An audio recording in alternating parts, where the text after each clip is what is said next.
Unfortunately, official manuals for the Honda CR-V 4th generation don't clearly stand how much weight your hitch can take. And speaking on average terms, it's 10% of the weight of the trailer, and in this case it's 68 kilograms or about 150 pounds. This is the maximum weight, but I believe that about 100 kilograms is actually okay.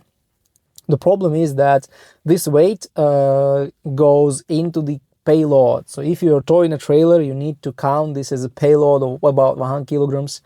And this car doesn't have a big payload. And the load on the rear suspension is pretty bad because the rear suspension may sag, the rear coils may be affected when overloading. So you need to pay attention to that anyway.